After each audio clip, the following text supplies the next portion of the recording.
Hello, hello, everyone. This is Lynnis, and I am bringing you the Wellness Woman Show. Welcome, welcome, welcome. I'm so glad that you're here listening and in some places being able to see us. Thank you for the remarkable technology that we have today to be able to live stream where you can see us right now in living color and also be able to take that audio and broadcast it to all the wonderful stations. Many thanks to New Earth International TV, radio.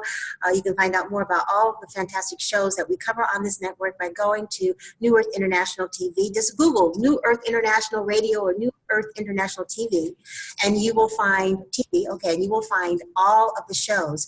And we are a network that produces wonderful shows that are in particular of interest to women, produced for women, by women, about women. And the Wellness Woman Show definitely is about being well and how to live a holistic life. And today we have with us Dr. Stem. And that's the nickname I'm going to give her. That's what people call her.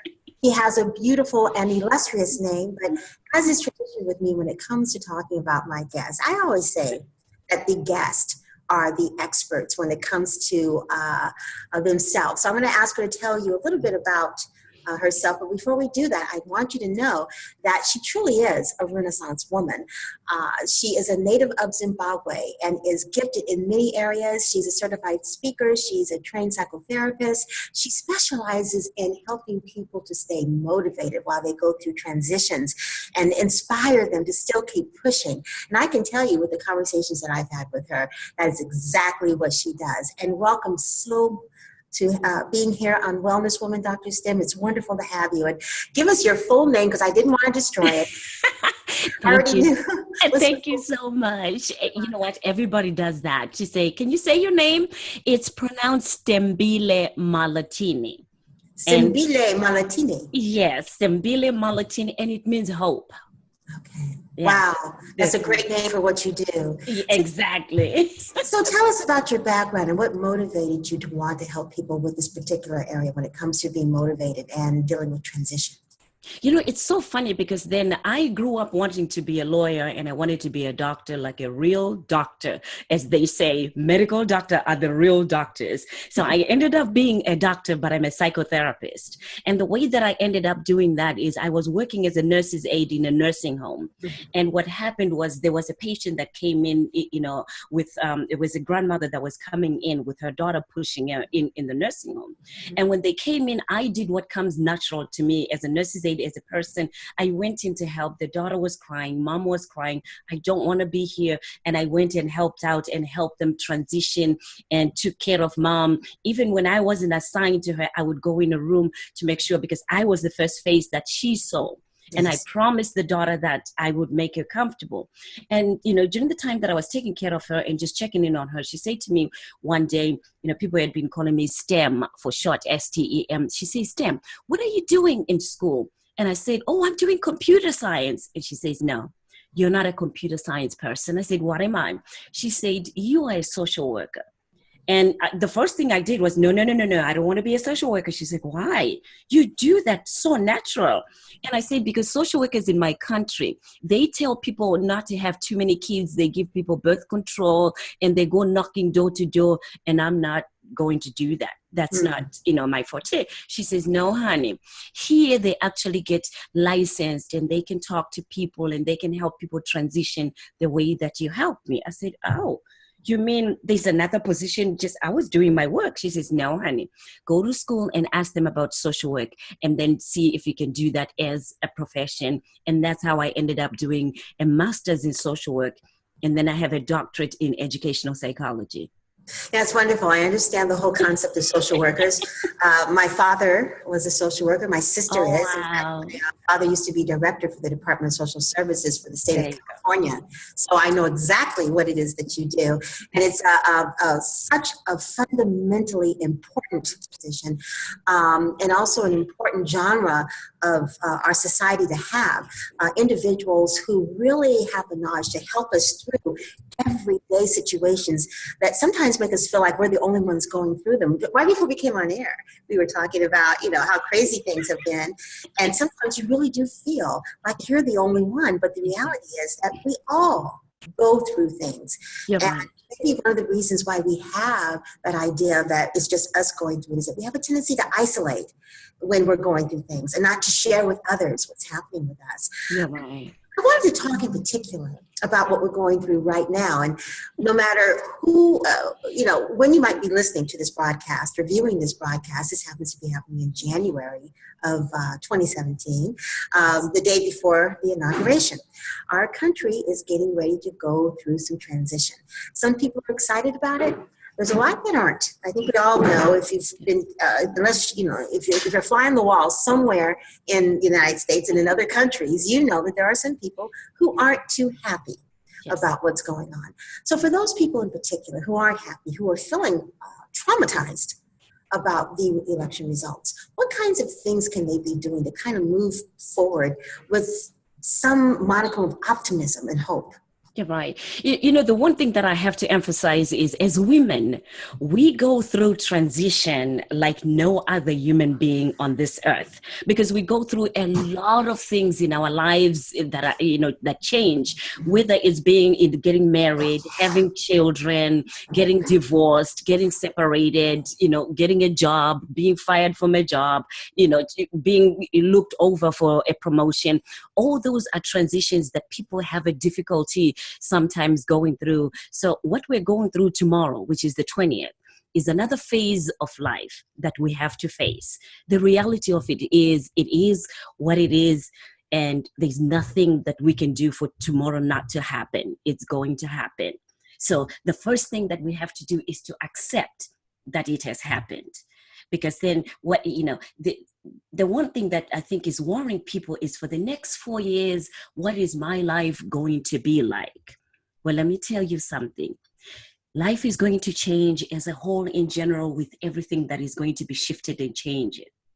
But what you have to prepare is, how will you change your own personal life as the laws and the rules shift and change? How are you going to shift and change? Because that's what's key, your mind frame and your ability to be able to change, so that your life doesn't feel the ripples and ruffles, but it's stagnant and stable, regardless of the changes. In other words, embracing that change. Right, instead of feeling victimized by that change. Because the victimization that we're going to do is our own victimization, which is more painful than the victimization that the current, presidency or new cabinet is going to do to us. It's what we take from whatever is going to come in as change, and how we're going to embrace it and change it. And as women, we do have the strength within us to be able to shift our minds, to think of it, how can I make a change that will, impact not just my life, but other people's lives? And people are starting to already plan for 2014 and 4 years from now. Yes.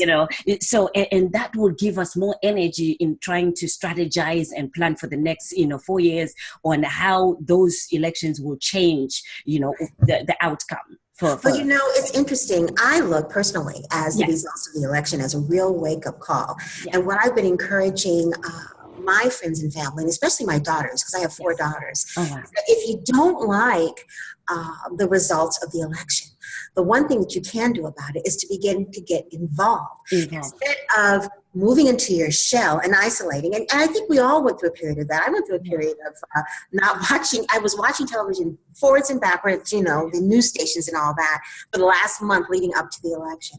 After it happened, I had to take a break from it. I kind of went into my little shell. And then I began to list the things that I could do to make a difference. And one of them, of course, was getting involved. And it's interesting because President Obama mentioned it in his exiting address. He said, if you don't like the way things are right now, he said, get a clipboard, get some signatures, and run for office. I said, okay, that's a great idea, but we don't necessarily have to do anything as grandiose as that.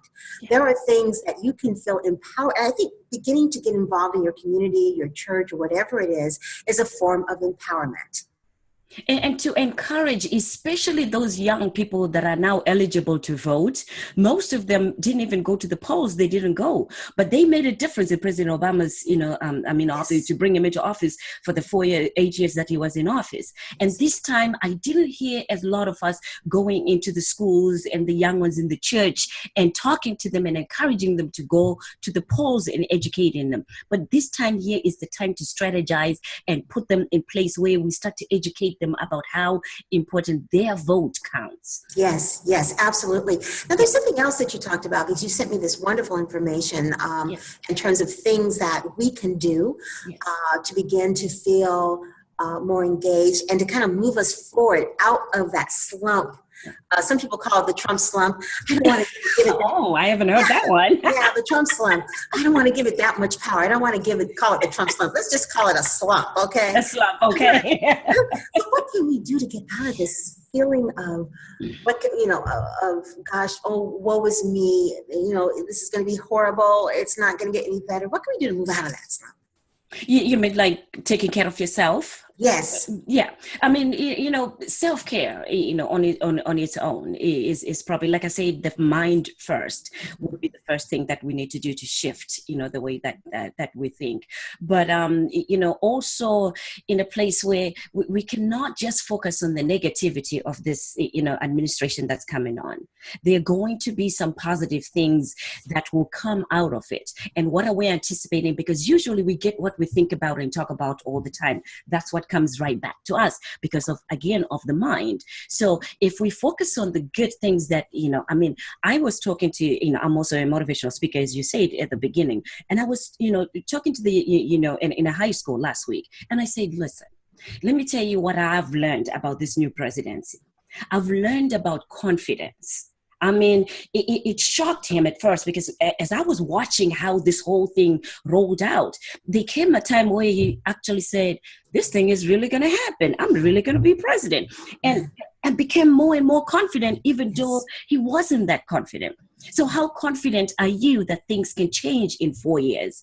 If we don't start now to think that it's possible for things to change for the better, and it's also possible for us to learn something, there's a reason why this administration is coming in at this time. And what is that reason is what we need to open our minds, our souls, our spirits, and figure out what is it that is coming in that is changing for us, that will benefit our lives, our communities, our families, and our businesses. Something is in the air that we need to gain that confidence in order to be able to, to learn something or receive something. Fear.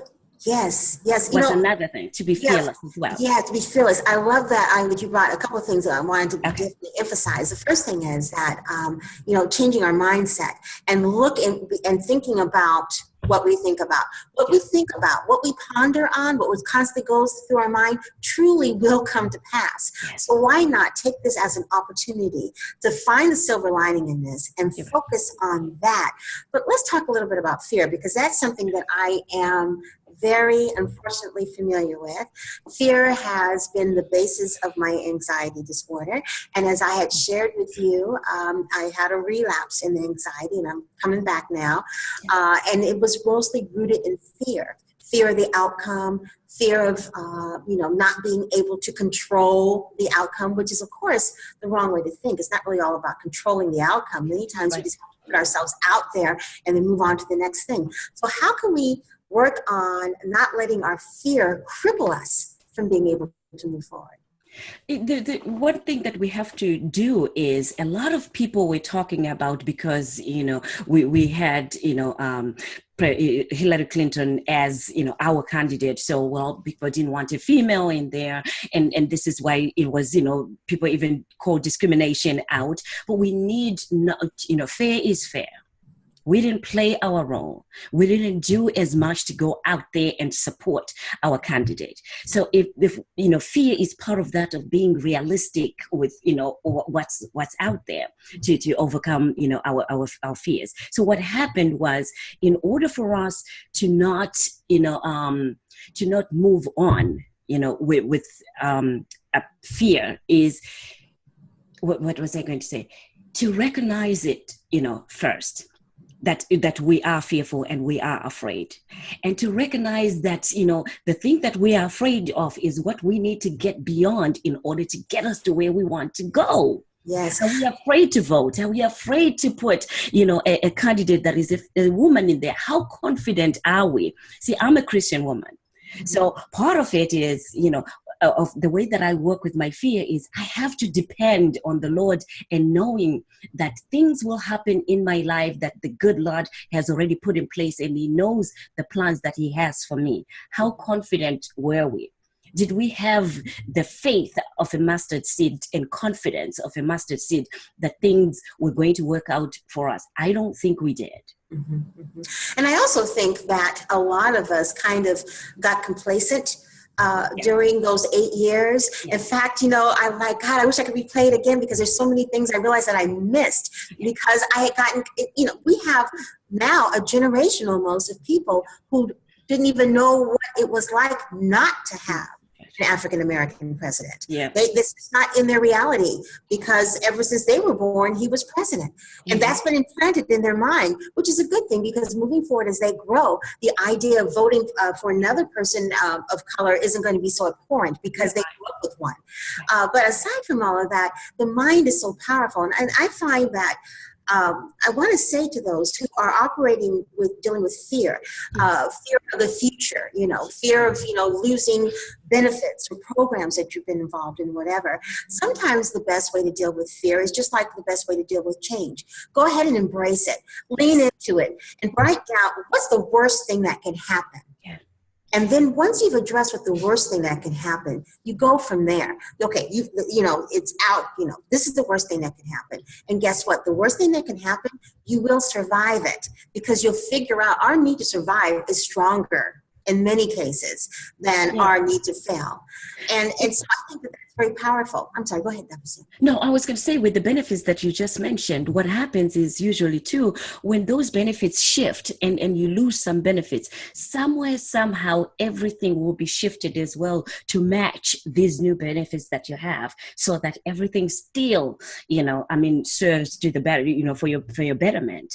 So I think, you're right. If we are not even exaggerating, because as the fear, once you live on fear, it exaggerates. It just becomes more and more and more. Yeah. I know. Yeah. That's true. And it can be debilitating. Exactly. But it is so empowering when you conquer that fear and you move past that. I can tell you right now, I had a conversation right before this broadcast that I was fearing, because I didn't know what the outcome was going to be. So I had to think, okay, what's the worst thing that can happen? So I thought about what the worst thing that can happen was. I said, okay, I can deal with that. And then once I got through that conversation, and right before I came on with you, I was so excited because I conquered my fear. The outcome of the call was much better than what I had thought. And many times the things that we think about in terms of how bad it is never as bad. No, not at all.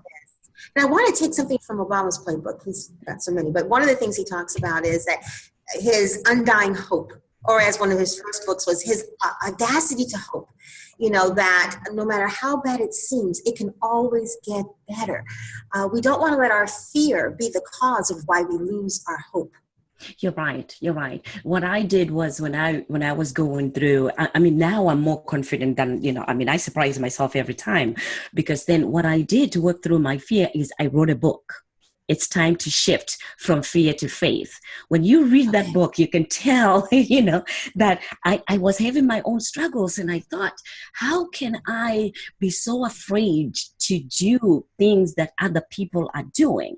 To step into, the limelight and do what everybody else is doing. But what I found is when you start working on your fears and putting your mind frame on overcoming them and trying to do things that you were born to do that are natural, we call them passions. Working on purpose, living on purpose. For some reason, when you step into that direction, the fears start moving on the side, and you start feeling comfortable in your own body. comfortable doing the things that you're doing, because it becomes so natural. And I think that's the key for us to be able to become natural tomorrow and celebrate the fact that I am from Zimbabwe. My country is not stable right now. The people are not stable right now. So I will be the last person to not celebrate the fact that I'm alive. I'm blessed to be in this United States. No matter what the changes are, there will never be anything close to me going back home in the lifestyle that I will have home. It's always better here. No matter what changes there are, it's much better, 1,000% better than what it is at home. Politically, economically, financially, everything is worse in Zimbabwe than it is over here. So I have a point of reference for me to be able to pull through tomorrow. For the listeners that are listening out there, what is your point of reference? What do you have to be grateful for? Because when we find the things that we're grateful for and joyful for, that we can be thankful for, sometimes it takes us away from complaining and grumbling about things, and just get to that point where we are rejoicing and grateful for that one thing that you can find about tomorrow. I was just going to say that, because you talked about, change and how to embrace that. And we talked about, fear and how to overcome that. And we even talked about hope and the importance of that. Yes. But gratefulness, gratitude, that is so key towards getting past times like this. I always think about the idea of gratitude journaling and writing down every day those things that I'm thankful for. Because once again, the things that you think about, that you focus on, that you concentrate, that you ponder on, those things will come to pass. And I take it a step further. I wrote a book, and I've had her on my show before. Her name is Mae McCarthy, and she wrote a book called The Path to Abundance. And it has to do, one of the things that she does is she declares in advance what she's grateful for before she has it. She calls it her chief spiritual officer. We call it God, whatever. She thanks her CSO. Every morning she writes a letter to her CSO, and in the letter she writes down what she is grateful for before it happens. And I think that is so key, that we begin to think about how we want our lives to be. If we're feeling bad right now, how do you want to feel tomorrow? We'll start declaring it right now. You're right. And what changes would we want, the upcoming presidency to put in place that will benefit our families, our businesses, our lives? What changes are those that we want to see in place? And let us start, declaring those and working through those. If this administration does not put those in place, at least when the next administration comes, we can influence whoever will be running to make sure that they can put those things in place, because that's also our right. And we can begin to plant the seeds right now. We can begin to plant the seeds right now. And we can plant them in fertile ground, because guess what? Not everybody, as we know, there was an extra 2.4 million people who did not vote for this administration. We won in the Electoral College. And we respect that result, and we will move forward with that result. But we also, there's something to be grateful for, folks. We live in a democracy. And we're getting ready to see the epitome of our democracy, regardless of what your politics are, in a couple of days. On this Saturday is the Women's March in Washington, D.C. And they're expecting 250,000 women and people or more. And something like that is an opportunity to get involved and to let yourself be heard. And whether you do a march, something as grandiose as that, or volunteer for a committee, sometimes doing something towards planting that seed. You're right. And in those, one of my passions is I work with teenagers and parents. And teenagers are just a step, over to being adults that are voting, or voting age. So as we demonstrate or have meetings or have a voice out there, let's be cognizant of what influence that we are influencing these young leaders of tomorrow. What messages are we sending to them? Because they are going to make the difference. They are the ones that if they go out and put themselves together and gather themselves together, they can make a change that will shift this whole country or way of voting. But then they are looking up to the adults for an example. So again, we're talking about how we're going to cope with tomorrow's change, we are going to cope with this transition. How we cope will influence, the teenagers and the young leaders of tomorrow. That is so important. I'm glad you mentioned that too, because we have to remember our children, their children, other young people, they're watching us. They're watching. They're following our cue. And while we were going through the election process, I have daughters who are all millennials. Yes. They're all late 20-somethings, couple 30-somethings. And, the millennials went through a period where they just weren't going to vote because they didn't like either candidate for whatever reason. And my kids were right in there.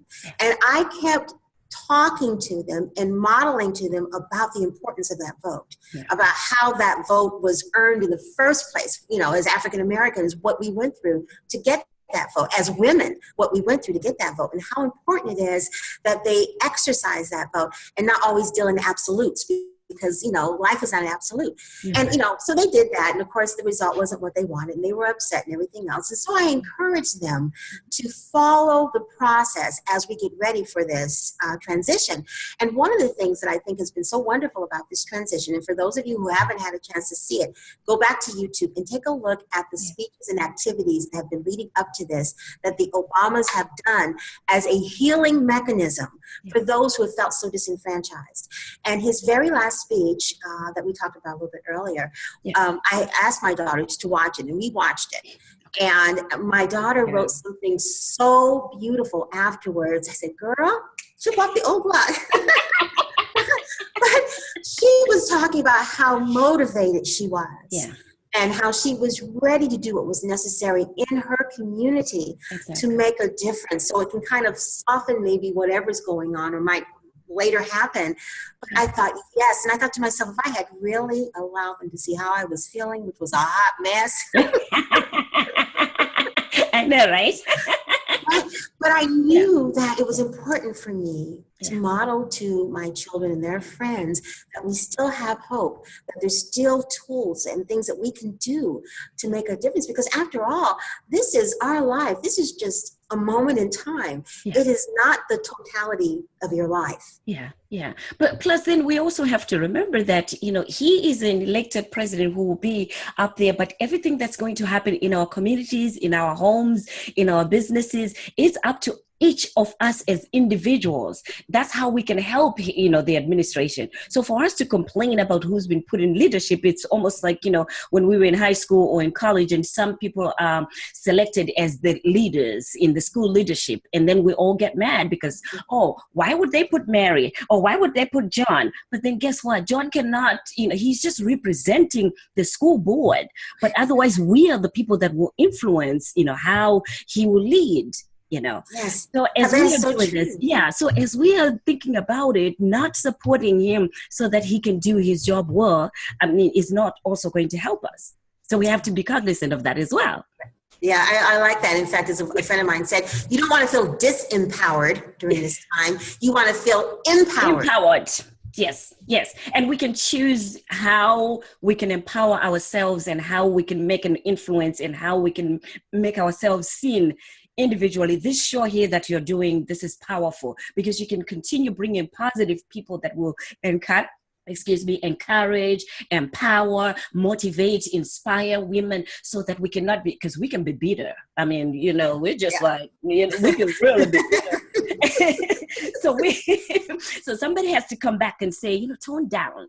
What is it that we can do so that we come out as positive so that somebody can listen rather than the anger and the frustration? We need people that can say, okay, let's now organize so that we come out in an organized way, intelligent way, just like we want our children to, look intelligent and speak intelligently. We need to come together and come out with plans and things that will work for the next 4 years and also will work to make an impact and change in the next 4 years once that time comes. And I like what you just said too. And President Obama, again, he mentioned in his last speech about talking to each other, communicating. One of the things that we learned from all of this is that we really haven't been talking to each other. We've been doing the social media stream and things like that. And it feels like you're talking to someone, but it's not a face-to-face conversation. Conversation. There's nothing wrong with exchanging ideas and talking to people, even those who may not necessarily agree with you, because you'll find many times you have more things in common with that person that may not agree with you politically than not. I think that part of the healing process on both sides is to be able to communicate in a respectful way, looking for opportunities of camaraderie and opportunities of things that we have that are in common, rather than looking for the discords. You're right. And as a psychotherapist as well, I have to come out and remind people that, getting yourself frustrated and, anxious and sad and depressed, that's also not going to work well for you as far as your health is concerned. Yes. Because then a lot of people, I know the frustration is there, and I know that it takes us back into the days of slavery. And, there are a lot of things that are very upsetting that will be coming down, but we need you to be alive, and we need you to be healthy. And that is not something that the current presidency or they can take care of. You will have to take care of your own body, your own mind, and remember to put the brakes on and say, you know what, I cannot drive myself too crazy, because then I'll get sick. And at the end of the day, maybe the next 4 years, I was thinking I could make a difference, and you won't be here, or you will be. Right. So you really have to take care of yourselves and think of, how far can you go with this, and how much can you take until you take care of yourself health-wise and mental health-wise. I'm so glad you mentioned that, because as a wellness coach, a holistic living coach, I feel very strongly about the mind, body, spirit connection. Exactly. And the importance of making sure that you take care of that temple, because this kind of stress and these kind of feelings can put you right into the throes inevitably, eventually, if you keep going in this direction of chronic disease like high blood pressure, diabetes, rheumatoid arthritis, fibromyalgia, obesity from emotional eating. These are all the things that you can kind of segue yourself into if you're not careful. Right? You're right. And we really have to be. We really, as women, our body breaks down, much faster and quicker than, the male body. So we have to take a break and take a look and get physicals and, meditate, relax, and just take care of ourselves, because it's very stressful. I understand. Yeah. Thank you so much, Dr. Stem. So much wonderful wisdom. And I want to make sure that everybody knows where to find you, so they can find out more about you and all the books that you've written, and all the wonderful services that you provide. Sure. My website is www.drstemspeaks.com. And motivational, inspirational books that I have written are all on Amazon.com. So people can just even put DRSTM for Dr. Stem books, and all 24 of them will come up. There are 24 books that are on Amazon right now. I also, have a show on AmericaOutloud.com. It's a motivational, inspirational show where my goal is to encourage and empower people again, and to inspire them to live their lives without fear, beyond the fear, to get, tools and ways to live beyond their fear. So they can listen to that show on AmericaOutloud.com. Yes, it's a wonderful show, and I've listened to some of your shows. They're great. Yeah, sure. And the email was, sorry, I didn't say the email. The email is drstem14@gmail.com, which is DRSTEM14@gmail.com. Fantastic. Thank you so much. And that's right. Dr. Stem and I are both hosts of different shows on the Great America Out Loud Network. My show is What's Inside You, Mind, Body, Energy. And the name of your show again, Dr. Stem? Dr. Stem Show. Okay, the Dr. Stem Show? Okay. Fantastic. That's easy. I wanted to make it nice and simple, the Dr. Stem Show. Yeah. Fantastic. But it's all about motivation and inspiration. And I do interviews just like you're doing with me now, of different people, from all aspects of life, that come and talk about things and ways to enhance people's lives. So I love it. Absolutely. Yeah. I love doing That's wonderful. In fact, that you're going to be a guest on my show very soon too, about what's inside you. So see, it's all in the family. I'm so happy about that. Likewise, I'm going to schedule you, and we can talk about these shows as well. Absolutely. Yeah. Thank you so much, Dr. Stem, for joining us on the Wellness Woman Show. And thank you to all of you who are listening, who are viewing the show right now. We so appreciate your support. And tune in every Thursday. We have brand new shows that are live that you can stream and find out about how you can be better in your mind, your body, and your spirit. It's all about wellness. Thanks so much for joining us. We'll see you again next time.